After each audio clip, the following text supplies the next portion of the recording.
السلام عليكم ورحمة الله وبركاته. الحمد لله نحمده ونستعينه ونؤمن به ونتوكل عليه ونعوذ بالله من شرور أنفسنا ومن سيئات أعمالنا. من يهده الله فلا مضل له ومن يضلل فلا هادي له. ونشهد أن لا إله إلا الله وحده لا شريك له ونشهد أن محمدا عبده ورسوله أرسله بالهدى ودين الحق ليظهره على الدين كله ولو كره المشركون. اللهم صل على محمد وعلى آل محمد كما صليت على إبراهيم وعلى آل إبراهيم إنك حميد مجيد. اللهم بارك على محمد وعلى آل محمد كما باركت على إبراهيم وعلى آل إبراهيم إنك حميد مجيد. أعوذ بالله من الشيطان الرجيم. بسم الله الرحمن الرحيم. يا أيها الذين آمنوا اتقوا الله حق تقاته ولا تموتن إلا وأنتم مسلمون. أما بعد فإن خير الكلام كلام الله وخير السنن سنن محمد صلى الله عليه وسلم وشر الأمور محدثاتها وكل محدثة بدعة وكل بدعة ضلالة. بسم الله الرحمن الرحيم. إنما نطعمكم لوجه الله لا نريد منكم جزاء ولا شكورا. ഏറെ ബഹുമാനമുള്ള സത്യവിശ്വാസികളെ, വിശ്വാസിനികളെ, സഹോദരങ്ങളെ, സഹോദരികളെ, സർവശക്തനായ അല്ലാഹുവിൻ്റെ വിധികളും വിലക്കുകളും കഴിവിൻ്റെ പരമാവധി കാത്തു സൂക്ഷിച്ചുകൊണ്ട് യഥാർത്ഥ മുത്തഖികളായി ജീവിക്കണമേ എന്ന് ആമുഖമായി എല്ലാവരെയും ഉപദേശിക്കുകയാണ്, വസിയത്ത് ചെയ്യുകയാണ്. റബ്ബ് സുബ്ഹാനഹു തആലയുടെ പ്രീതി നേടിക്കൊണ്ട് നാളെ സ്വർഗം കൈവരിക്കുന്ന യഥാർത്ഥ ഭാഗ്യവാന്മാരുടെ കൂട്ടത്തിൽ നമ്മെ എല്ലാവരെയും ഉൾപ്പെടുത്തി അനുഗ്രഹിക്കുമാറാവട്ടെ. ഈ പരിശുദ്ധ റമദാനിലെ എല്ലാ പുണ്യങ്ങളും നേടിക്കൊണ്ട് ഭാഗ്യവാന്മാരുടെ കൂട്ടത്തിൽ ഉൾപ്പെടുവാൻ റബ്ബ് സുബ്ഹാനഹു തആല തൗഫീഖ് നൽകി അനുഗ്രഹിക്കട്ടെ. പരിശുദ്ധ റമദാനിലെ ഒരുപാട് ക്ലാസുകളിലൂടെ നമ്മളുടെ ഈമാൻ പുതുക്കുകയും തഖ്വ ശക്തിപ്പെടുത്തുകയും ചെയ്യുക എന്ന ലക്ഷ്യത്തോടു കൂടിയാണ് നമ്മൾ ഇത്തരത്തിലുള്ള സദസ്സുകൾ സംഘടിപ്പിക്കാറുള്ളത്, അതിലിരിക്കാറുള്ളത്. അതിലപ്പുറം നമുക്ക് യാതൊരു ലക്ഷ്യവുമില്ല എന്നുള്ളത് നമ്മൾ ഓരോരുത്തരും മനസ്സിൽ ഉറപ്പിക്കേണ്ടതാണ്. കാരണം എൻ്റെ വിഷയം ഇഖ്ലാസ് അഥവാ ആത്മാർത്ഥത എന്നതാണ്. നമ്മുടെ ഈ കൂടിച്ചേരൽ അല്ലാഹുവിൻ്റെ പ്രീതിക്ക് വേണ്ടി മാത്രമാണ്. നാളെ പരലോകത്ത് രക്ഷപ്പെടുവാൻ, സ്വർഗം ലഭിക്കുവാനുള്ള അറിവുകൾ സമ്പാദിക്കുവാനും എൻ്റെ ജീവിതത്തിൽ അത് പ്രാവർത്തികമാക്കുവാനും വേണ്ടിയാണ് ഇവിടെ ഇരിക്കുന്നത് എന്നുള്ള കൃത്യമായ നിയ്യത്തോടു കൂടി, കൃത്യമായ ധാരണയോടുകൂടി ആയിരിക്കണം നമ്മൾ ഇരിക്കേണ്ടത്. പരിശുദ്ധ റമദാനിലെ നോമ്പിനെ കുറിച്ച് അല്ലാഹു സുബ്ഹാനഹു തആല പഠിപ്പിച്ചിട്ടുള്ളത് മറ്റെല്ലാ കർമ്മങ്ങളും ഓരോ അടിമക്കും വേണ്ടിയാണ്. എന്നാൽ നോമ്പ് അസ്സൗമുലി, ആ നോമ്പുണ്ടല്ലോ അത് എനിക്കാണ്. വഅന അജ്സി ബിഹി, ഞാൻ അതിന് പ്രതിഫലം നൽകും എന്ന് പ്രത്യേകമായി പറഞ്ഞിട്ടുള്ള ഒരു കർമ്മമാണ് നോമ്പ്.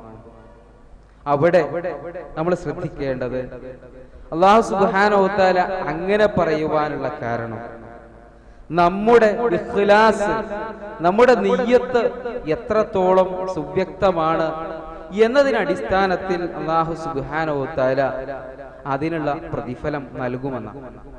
ഏതേത് കർമ്മമായിരുന്നാലും അല്ലാഹു സുബ്ഹാനഹു തആല സ്വീകരിക്കുവാൻ രണ്ട് നിബന്ധനകളുണ്ട് എന്ന് നമ്മൾ മനസ്സിലാക്കിയതാണ്. ഒന്ന് ഇഖ്ലാസാണ്, മറ്റൊന്ന് ഇത്തിബാ. അത് റസൂലുള്ളാഹി സ്വല്ലല്ലാഹു അലൈഹി വസല്ലമ ചെയ്ത് കാണിച്ചു തന്ന അതേ മാതൃകയിലായിരിക്കണം എന്നതാണ് ഇത്തിബാ കൊണ്ട് ഉദ്ദേശിക്കുന്നത്. മറ്റൊന്നാണ് ഇഖ്ലാസ്. എന്താണ് ഇഖ്ലാസ് എന്നാണ് ഞാൻ നിങ്ങൾക്ക് മുമ്പിൽ വിശദീകരിക്കേണ്ടത്.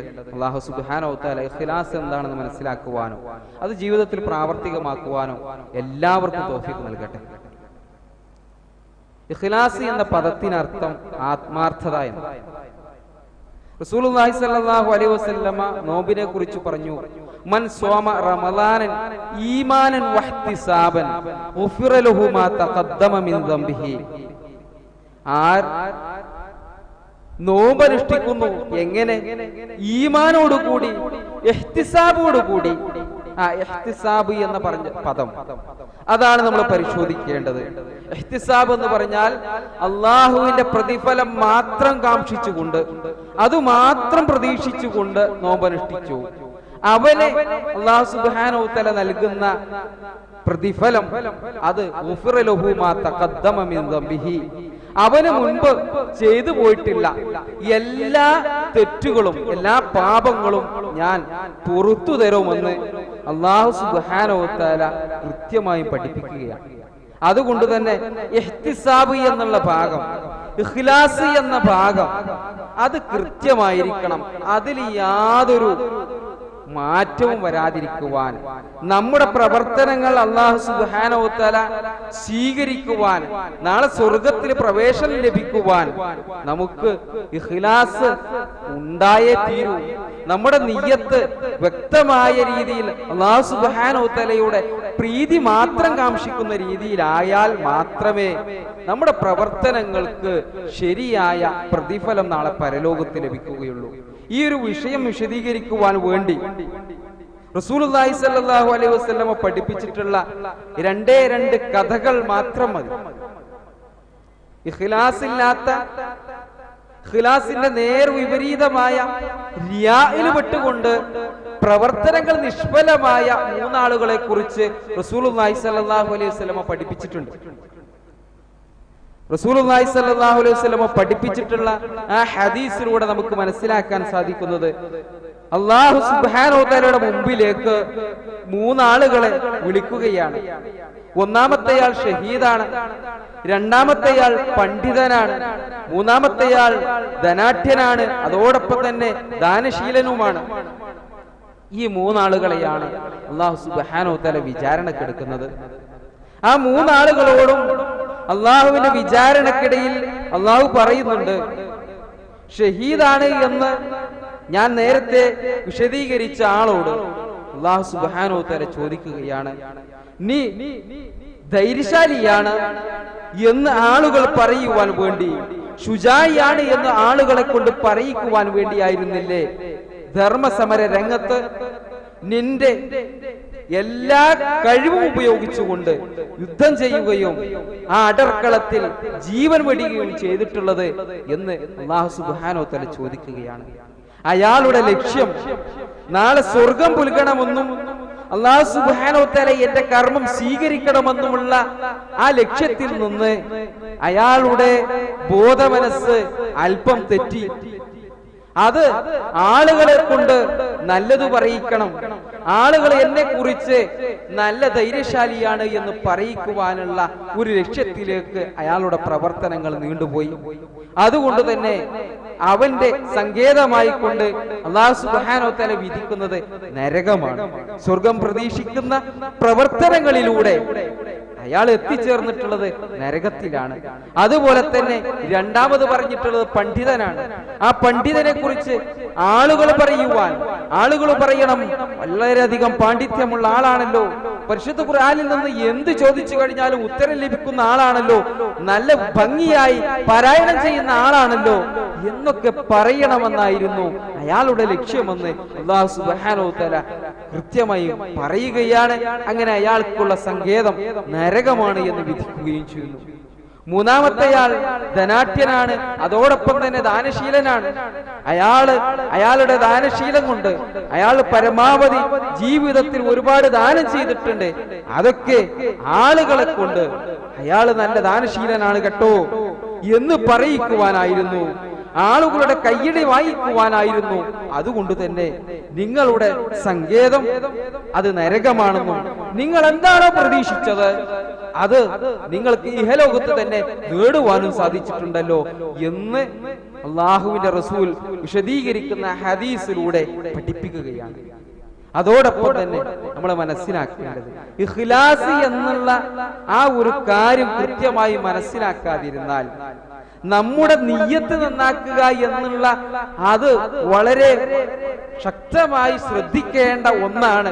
നമ്മുടെ പ്രവർത്തനങ്ങൾ സ്വീകരിക്കുവാൻ, നാളെ പ്രതിഫലം ലഭിക്കുവാൻ അത് കൂടിയേ തീരൂ എന്നുള്ള ബോധമില്ലാതിരുന്നാൽ ഇതാണ് നമുക്കെല്ലാവർക്കും നാളെ പരലോകത്ത് സംഭവിക്കാനുള്ളത്. ഇത്തരത്തിലുള്ള നഷ്ടമല്ല നമ്മൾ ആഗ്രഹിക്കുന്നത്. അതുകൊണ്ട് തന്നെ റസൂലുള്ളാഹി സ്വല്ലല്ലാഹു അലൈഹി വസല്ലമ പഠിപ്പിച്ചതായി ഉമർ ഇബ്നു ഖത്താബ് റളിയല്ലാഹു അൻഹു ഉദ്ധരിക്കുന്ന ഹദീസിൽ കാണുവാൻ സാധിക്കും. സമിഅതു റസൂലുള്ളാഹി സ്വല്ലല്ലാഹു അലൈഹി വസല്ലം യഖൂലു ഇന്നമൽ അഅമാലു ബിന്നിയാത്ത്, പ്രവർത്തനങ്ങളൊക്കെ സ്വീകരിക്കപ്പെടുന്നത് നിയ്യത്തുകൾക്കനുസരിച്ച് മാത്രമാണ് എന്ന്.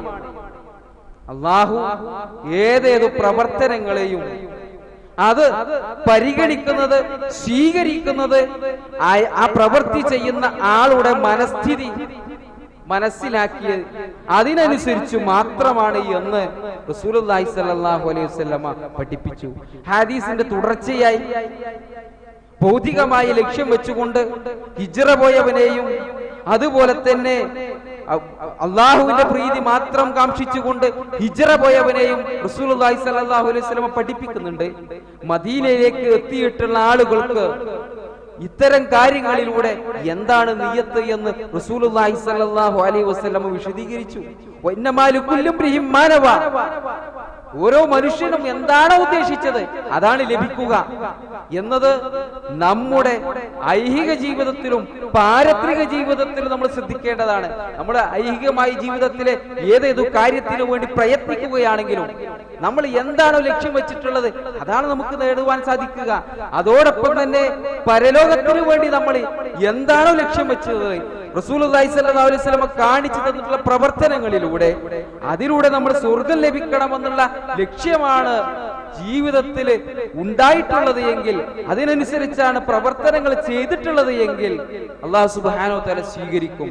അതല്ല ആളുകളുടെ കയ്യടിയാണ്, അംഗീകാരമാണ് നമ്മുടെ ലക്ഷ്യമെങ്കിൽ അത് നമുക്ക് വല്ലാത്ത നഷ്ടമാണ് ഉണ്ടാക്കുക.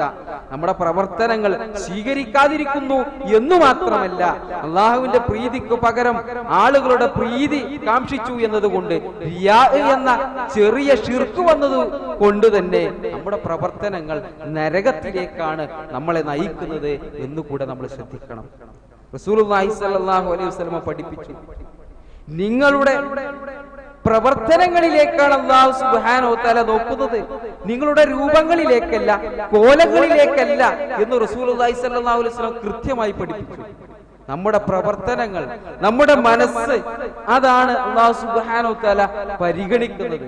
ഞാൻ നേരത്തെ ഓതി വെച്ചിട്ടുള്ള പരിശുദ്ധ ഖുർആനിലെ ആയത്ത് ഇന്നമാ നുത്ഇമുകും ലിവജ്ഹില്ലാ ലാ നുരീദു മിൻകും ജസാഅൻ വലാ ശുക്റ, ഞങ്ങള് നിങ്ങളെ ഭക്ഷിപ്പിച്ചിട്ടുള്ളത് നിങ്ങളുടെ ഭംഗി വാക്ക് പ്രതീക്ഷിച്ചുകൊണ്ടല്ല, നിങ്ങളിൽ നിന്ന് എന്തെങ്കിലും ഒരു നന്ദി പ്രതീക്ഷിച്ചുകൊണ്ടല്ല. ഞങ്ങൾ പ്രതീക്ഷിക്കുന്നത് അള്ളാഹുവിന്റെ പ്രീതിക്ക് വേണ്ടി മാത്രമാണ് നിങ്ങളെ ഞങ്ങൾ ഭക്ഷിപ്പിച്ചിട്ടുള്ളത് എന്ന്. ഈ ആയത്ത് പാരായണം ചെയ്തുകൊണ്ട് ഒരുപാട് തവണ നമ്മുടെ ജീവിതത്തിലൂടെ കടന്നുപോയിട്ടുണ്ട്. നമ്മൾ ശ്രദ്ധിക്കേണ്ടത്, നമ്മൾ ഇത്തരത്തിലുള്ള പ്രവർത്തനങ്ങളിൽ ഓരോ പ്രവർത്തനം, ദാനധർമ്മമാവട്ടെ മറ്റ് ഏതുമാവട്ടെ, അവിടെയൊക്കെ നമ്മെ പിഴപ്പിക്കുവാൻ, നമ്മെ വ്യതിചലിപ്പിക്കുവാൻ, കൃത്യമായ വഴിയിൽ നിന്ന് തെറ്റിക്കുവാൻ വേണ്ടി പിശാച് കൂടെയുണ്ട്. ഒന്നുകിൽ ആ പ്രവർത്തനത്തെ തടയുക, അതായിരിക്കും ആദ്യത്തെ ശ്രമം. അതിന് സാധ്യമല്ല എങ്കിൽ പിന്നെ പിശാച് ശ്രമിക്കുക അവന്റെ നിയ്യത്തിലുള്ള മാറ്റങ്ങൾ വരുത്താനാണ്. അവൻ അള്ളാഹുവിന്റെ പ്രീതി മാത്രം കാംക്ഷിച്ചുകൊണ്ട് ചെയ്യണമെന്ന് റസൂലുള്ളാഹി സ്വല്ലല്ലാഹു അലൈഹി വസല്ലം പഠിപ്പിച്ചിട്ടുള്ള കർമ്മങ്ങളിൽ അവന് ആളുകളുടെ ശ്രദ്ധ കിട്ടുവാൻ, ആളുകളുടെ അംഗീകാരം കിട്ടുക എന്നുള്ള ലക്ഷ്യത്തിലേക്ക് അവന്റെ മനസ്സ് തെറ്റിക്കും. നമ്മൾ പലപ്പോഴും പല കാര്യങ്ങൾക്ക് വേണ്ടിയും ദാനധർമ്മങ്ങൾ ചോദിക്കാറുണ്ട്, പിരിവുകൾ എടുക്കാറുണ്ട്. അവിടെയൊക്കെ പല ആളുകളും തുറന്നു പറയുന്ന ഒരു കാര്യമുണ്ട്. നിങ്ങൾ 2-3 ആളുകൾ, വലിയ വലിയ ആളുകൾ, സമൂഹത്തിലെ മുതിർന്ന ആളുകൾ വരുമ്പോ ഞാനെങ്ങനെ തരാതിരിക്കുക, ഞാനെങ്ങനെ കണ്ടറിഞ്ഞ് അതിന് ചെലവഴിക്കാതിരിക്കുക എന്ന് തുറന്നു പറയുന്ന ആളുകളുണ്ട്. അതാണ് അവരുടെ നിയ്യത്ത്. അള്ളാഹുവിന്റെ വജ്ഹല്ല. ഇവിടെ കൂടിയിട്ടുള്ള ആ പിരിവ് ഏറ്റെടുക്കാൻ വേണ്ടി ചെന്നിട്ടുള്ള ആളുകളുടെ ഇടയിൽ ഞാൻ മോശമാകാൻ പാടില്ല എന്നുള്ള ലക്ഷ്യമാണ് എന്ന് ആ പാവങ്ങളായ ആളുകൾ പറയാറുണ്ട്. നമ്മൾ ശ്രദ്ധിക്കുക. ഇന്നമാ നുത്ഇമുകും ലിവജ്ഹില്ല എന്നുള്ള ആ ഒരു ഭാഗം അള്ളാഹുവിന്റെ വജ്ഹ് മാത്രം ഉദ്ദേശിച്ചാണ് ഞങ്ങള് പാവങ്ങളായ ആളുകളെ ഭക്ഷിപ്പിച്ചിട്ടുള്ളത് എന്ന് പറയുന്ന സൂറത്തുൽ ഇൻസാനിലെ വാചകം നമ്മൾ എപ്പോഴും ഓർക്കണം. അതിനുശേഷം പരിശുദ്ധ ഖുർആനിൽ ആ സൂറത്തിലൂടെ ഇത്തരത്തിലുള്ള പുണ്യകർമ്മങ്ങൾ ചെയ്യുന്ന ആളുകൾക്കുള്ള സൗഭാഗ്യങ്ങൾ വിവരിക്കുന്നുണ്ട്. അതൊക്കെ നമ്മൾ മനസ്സിലാക്കുക.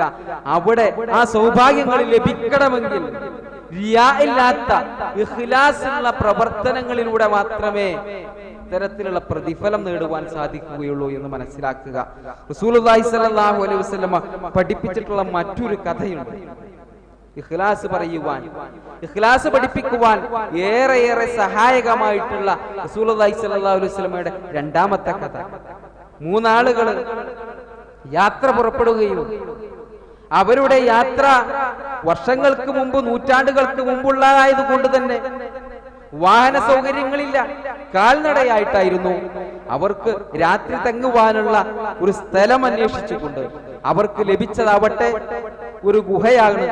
ഒരു മലയിലുള്ള ഗുഹയിൽ അവർ തങ്ങുകയും ആ ഗുഹയുടെ ഗുഹാമുഖം മുകളിൽ നിന്ന് വന്നിട്ടുള്ള പാറക്കല്ല് അടഞ്ഞുകൊണ്ട് അതിൽ അകപ്പെടുകയും ചെയ്തു. ഈ കഥ നമ്മൾ ഒരുപാട് തവണ കേട്ടതാണ്. ചുരുക്കി പറയട്ടെ, അവിടെ ഒന്നാമത്തെയാളുടെ പ്രാർത്ഥനയുണ്ട്, ഒന്നാമത്തെയാളുടെ പ്രവർത്തനങ്ങൾ മുൻനിർത്തിയുള്ള പ്രാർത്ഥനയുണ്ട്. നമുക്കറിയാം, അയാള് പറയുന്നത് എനിക്ക് എന്റെ കുടുംബത്തോട്, എന്റെ ഭാര്യയോട്, മക്കളോട് എല്ലാം പ്രിയമുണ്ടായിട്ടു നിന്റെ വജ്ഹു മാത്രം ഉദ്ദേശിച്ചുകൊണ്ട്, നിന്റെ പ്രീതി മാത്രം ഉദ്ദേശിച്ചുകൊണ്ട്, എന്റെ പിതാവും മാതാവും അറിയില്ല എങ്കിലും അവരെ പരിഗണിക്കുക നിന്റെ പ്രീതി നേടുവാൻ കാരണമാകുമെന്നതുകൊണ്ട് അവരെ വിളിച്ചുണർത്താതെ അവർക്ക് ഒന്നാമതായിക്കൊണ്ട് എന്റെ മക്കളുടെ, ഭാര്യയുടെ, അതുപോലെ തന്നെ ജോലിക്കാരുടെ വിശപ്പ് ഞാൻ പരിഗണിക്കാതെ അവർക്ക് പരിഗണന നൽകിയത് നിന്റെ വജ്ഹ് ഉദ്ദേശിച്ചു മാത്രമായിരുന്നു എന്നാണ് അദ്ദേഹം പറയുന്നത്. അതോടൊപ്പം തന്നെ രണ്ടാമതും ആ ഗുഹയിൽ അകപ്പെട്ടിട്ടുള്ള ആള്, രണ്ടാമത്തെ ആളും പറയുന്നത് അള്ളാഹുവിന്റെ പ്രീതി മാത്രം കാംക്ഷിച്ചുകൊണ്ട് തനിക്ക് ലഭിച്ചിട്ടുള്ള അവസരം, വ്യഭിചരിക്കുവാനുള്ള അവസരത്തെ മാറ്റി നിർത്തി അള്ളാഹുവിനെ ഭയപ്പെട്ടുകൊണ്ട് അള്ളാഹുവിന്റെ പ്രീതി മാത്രം കാംക്ഷിച്ചുകൊണ്ട് എന്നാണ്.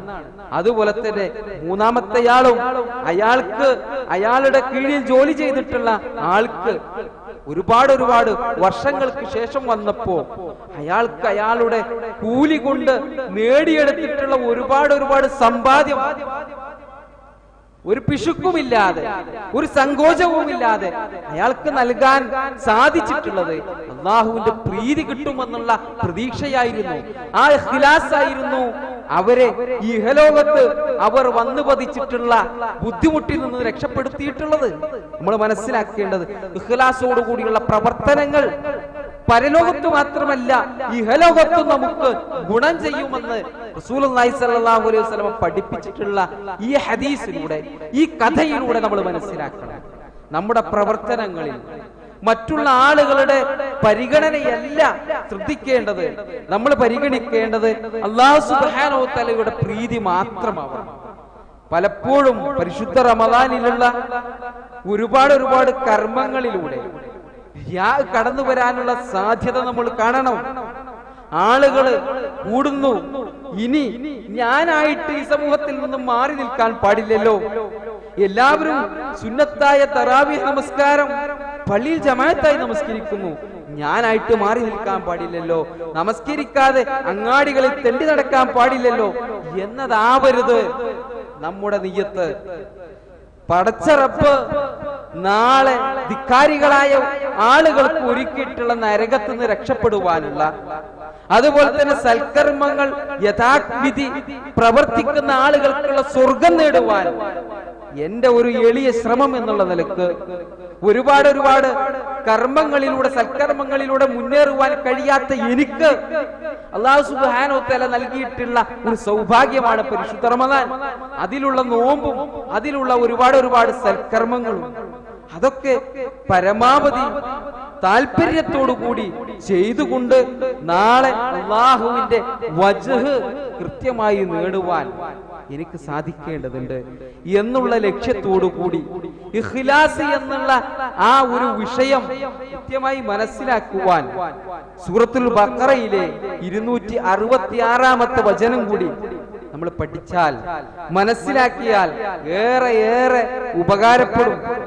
അല്ലാഹു സുബ്ഹാനഹു വ തആല ആ പരിശുദ്ധ ഖുർആനിലെ 266-ാമത്തെ വചനത്തിലൂടെ നമ്മളോട് ചോദിക്കുന്നത്, അയവദു അഹദുക്കും അൻ തകൂന ലഹു ജന്നതൻ, നിങ്ങളിൽ ആർക്കെങ്കിലും ഒരു തോട്ടമുണ്ടാകുവാൻ നിങ്ങൾ ആഗ്രഹിക്കുമോ എന്ന്.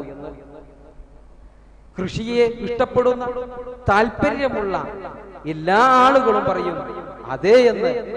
അത് അറബികളായതുകൊണ്ട് തന്നെ അവരോട് ചോദിക്കുന്നത് ജന്നത്തുൻ നഖീൽ, അത് ഈത്തപ്പനയുടെ തോട്ടമായാൽ, ഈത്തപ്പഴത്തിന്റെ തോട്ടമായിരുന്നാൽ നിങ്ങൾ ഇഷ്ടപ്പെടുമോ എന്നാണ് പരിശുദ്ധ ഖുർആൻ ചോദിക്കുന്നത്.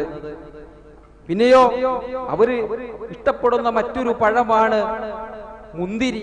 മുന്തിരിയുടെയും ഈത്തപ്പഴത്തിന്റെയും ഒരു തോട്ടം. ആ തോട്ടത്തിന്റെ പ്രത്യേകത അല്ലാഹു സുബ്ഹാനഹു വ തആല വിശദീകരിക്കുന്നുണ്ട്. താഴ്ഭാഗത്തു കൂടെ നദി ഒഴുകുന്നുണ്ട്, പുഴ ഒഴുകുന്നുണ്ട്. വെള്ളം കിട്ടാത്ത ഒരു സ്ഥലത്തുള്ള ഒരു തോട്ടമല്ല, നല്ല വെള്ളം ലഭിക്കുന്ന കായ്ക്കനികൾ കൃത്യമായി ഉൽപ്പാദിപ്പിക്കുവാൻ മണ്ണിലുള്ള ഒരു തോട്ടം. അതിൽ ഈത്തപ്പഴമുണ്ട്, അതുപോലെ തന്നെ അവർ ഇഷ്ടപ്പെടുന്ന മുന്തിരിയുമുണ്ട്. ഇങ്ങനെയുള്ള ഒരു തോട്ടം നിങ്ങൾക്കുണ്ടാകുവാൻ നിങ്ങൾ ഇഷ്ടപ്പെടുമോ എന്ന. പിന്നെയോ അവിടെ ഒരുപാട് കായ്ക്കനികൾ, സമറാത്തുകൾ ഉണ്ട് എന്നും അല്ലാഹു സുബ്ഹാനഹു വ തആല വിശദീകരിക്കുന്നു. ഇത് മാത്രമല്ല, അവർ ആഗ്രഹിക്കുന്ന ഒരുപാട് ഫലങ്ങളുമുണ്ട്. എന്നിട്ടോ വഅസാബഹുൽ കിബർ, ആ ആൾക്ക്, ആർക്കാണ് ആ തോട്ടം ലഭിക്കുന്നത്, ആരാണ് ആ തോട്ടം ആഗ്രഹിക്കുന്നത്, അയാൾക്ക് വാർദ്ധക്യവും സംഭവിച്ചു. പ്രായമായ സമയത്താണ്, ഒരുപാട് പ്രായമായ സമയത്താണ് ഇത്തരത്തിലുള്ള ഒരു തോട്ടം ലഭിക്കുക എങ്കിൽ എത്ര ഇഷ്ടപ്പെടും, എത്ര താല്പര്യമുണ്ടാവുമെന്നാണ് പരിശുദ്ധ ഖുർആൻ ചോദിക്കുന്നത്. പിന്നെ അദ്ദേഹത്തിന് സന്താനങ്ങളുണ്ട്, കുട്ടികളുണ്ട്, പക്ഷേ അവർ ദുർബലരാണ്, പ്രത്യേകിച്ച് കായിക ക്ഷമതയില്ലാത്തവരാണ്. അവർക്കൊന്നും അധ്വാനിച്ച് തന്റെ പിതാവിന് നൽകുവാൻ സാധിക്കാത്ത ഒരു അവസ്ഥയാണ്. ഇയാൾക്ക് പ്രായമായി, ഇയാൾക്ക് നല്ലൊരു തോട്ടം, കായ്ക്കനികളുള്ള ഒരു തോട്ടം. മക്കളാവട്ടെ അധ്വാനിച്ച് കൊണ്ടുവരുവാൻ സാധിക്കാത്ത ദുർബലരായ ആളുകളും. ഇങ്ങനെയുള്ള ആൾക്ക് ഒരു തോട്ടം കിട്ടുക എന്ന് പറഞ്ഞാൽ, അറബികളായ ആളുകൾക്ക് ഏറെ ഇഷ്ടപ്പെടുന്ന പഴങ്ങളുള്ള ഒരു തോട്ടം ലഭിക്കുക എന്നത് ഏറെ ഇഷ്ടമുള്ളതാ. എന്നിട്ടോ അവിടെ എന്താണ് സംഭവിക്കുന്നത് എന്ന് പരിശുദ്ധ ഖുർആൻ പറയുകയാണ്. അവിടെ ഒരു തീക്കാറ്റടിക്കുകയാണ്. തീക്കാറ്റടിച്ചുകൊണ്ട് അവിടെയുള്ള എല്ലാ സമ്പത്തുകളും നശിക്കുകയാണ്. ആ തോട്ടം മുഴുവൻ കരിച്ചു കളയുകയാണ് ആ തീക്കാറ്റിലൂടെ. അങ്ങനെയുള്ളൊരവസ്ഥ നിങ്ങൾ ഇഷ്ടപ്പെടുമോ എന്നാണ് പരിശുദ്ധ ഖുർആൻ ചോദിക്കുന്നത്. നമ്മളിങ്ങനെ പ്രായമായി ഇരിക്കുന്ന സന്ദർഭത്തിൽ നമുക്ക് തുണയാകുമെന്ന് പ്രതീക്ഷിക്കുന്ന ഒരു തോട്ടത്തിലെ വിള മുഴുവനായിട്ട് നശിക്കുന്നു. എത്രത്തോളം വലിയ നഷ്ടമാണത്. അയാൾക്ക് അയാളുടെ മക്കളിൽ നിന്ന് ഒരു സമ്പാദ്യം പ്രതീക്ഷിക്കാൻ വകയില്ല, മറ്റു ശേഷിയില്ല, അയാൾക്ക് പ്രായമായി കഴിഞ്ഞു, ഇനി എന്തു ചെയ്യും എന്ന് ബേജാറാകുന്ന, വളരെ വിഷമിച്ചു നിൽക്കുന്ന ഒരു അവസ്ഥയെ കുറിച്ചാണ് പരിശുദ്ധ ഖുർആനിലെ സൂറത്തുൽ ബഖറയിലെ 266-ാമത്തെ വചനത്തിലൂടെ ചോദിക്കുന്നത്. എന്നിട്ട് പറയുകയാണ്, ഇത്തരത്തിലുള്ള ഉദാഹരണങ്ങളിലൂടെ നിങ്ങൾ മനസ്സിലാക്കണം. നമ്മൾ മനസ്സിലാക്കേണ്ടത് എന്താ? നമ്മള് പരിശുദ്ധ റമദാനിലും അല്ലാത്ത സന്ദർഭങ്ങളിലും ഒരുപാട് കർമ്മങ്ങൾ ചെയ്യുന്നു. ഒരുപാട് കർമ്മങ്ങൾ, അത് നിർബന്ധ കർമ്മങ്ങളും അതോടൊപ്പം തന്നെ ഐച്ഛികമായ കർമ്മങ്ങളും ഒക്കെ ചെയ്യുന്നുണ്ട്. ഇതിലൂടെ നമ്മൾ ആഗ്രഹിക്കുന്നത് എന്താണ്? നമ്മൾ ചെറുപ്പം മുതൽ ആഗ്രഹിച്ച ആ സ്വർഗം. പക്ഷേ ആ സ്വർഗത്തിലെത്തുവാൻ, ആ സ്വർഗം നമുക്ക് വെറും ഒരു ആഗ്രഹമായി നിലനിൽക്കാതിരിക്കുവാൻ, അത് പൂർത്തിയാകുവാൻ വേണ്ടി നമ്മൾ ശ്രദ്ധിക്കേണ്ടത് നമ്മുടെ നിയ്യത്ത് നന്നാക്കുക, ഇഖ്ലാസോടുകൂടി പ്രവർത്തിക്കുക എന്നതാണ്. അതല്ല എങ്കിൽ ഇത്തരത്തിലുള്ള മഹാനഷ്ടമാണ് നമുക്കുണ്ടാവുക എന്നുള്ള ബോധം എല്ലാവർക്കും. നമ്മുടെ ഇഹലോകത്ത് ഒരുപാട് നേട്ടങ്ങൾ നമുക്ക് കൊയ്യുവാൻ സാധിക്കും. നമ്മുടെ ചുറ്റുമുള്ള ആളുകളുടെ അംഗീകാരം നേടുവാൻ സാധിക്കും. അതല്ല നമുക്ക് വേണ്ടത്. പരിശുദ്ധ ഖുർആനിലൂടെ നമ്മെ പഠിപ്പിച്ചിട്ടുള്ളത് സ്വർഗത്തിലുള്ള ഒരുപാട് സുഖങ്ങൾ വിവരിച്ചുകൊണ്ടുള്ള സൂറത്തുൽ ഇൻസാനിലെ ഭാഗങ്ങൾ ഞാൻ നേരത്തെ സൂചിപ്പിച്ചു. ഇന്നമാ നുത്ഇമുകും ലിവജ്ഹില്ലാഹ്, ഞങ്ങള് നിങ്ങളെ ഭക്ഷിപ്പിച്ചത് അല്ലാഹുവിന്റെ വജ്ഹ് ഉദ്ദേശിച്ചു മാത്രമാണ്. ലാ നുരീദു മിൻകും ജസാഅൻ വലാ ശുക്റ, നിങ്ങളിൽ നിന്ന് ഒരു പ്രതിഫലമോ ഒരു നന്ദി വാക്കോ ഞങ്ങൾ ആഗ്രഹിക്കുന്നില്ല. ആ രീതി നമ്മൾ ഒരുപാട് രംഗങ്ങളിൽ സ്വതക്ക ചെയ്യാറുണ്ട്. അതിന് റെസീറ്റ് കിട്ടുന്ന സ്വതക്കയുണ്ട്, റെസീറ്റ് ഇല്ലാത്തതുണ്ട്, പല രീതിയിലുണ്ട്. എന്നാൽ ആളുകളുടെ മുമ്പിൽ അംഗീകാരം കിട്ടുവാൻ വേണ്ടി സ്വതക്ക ചെയ്യുന്ന എത്രയോ ആളുകളുണ്ട്.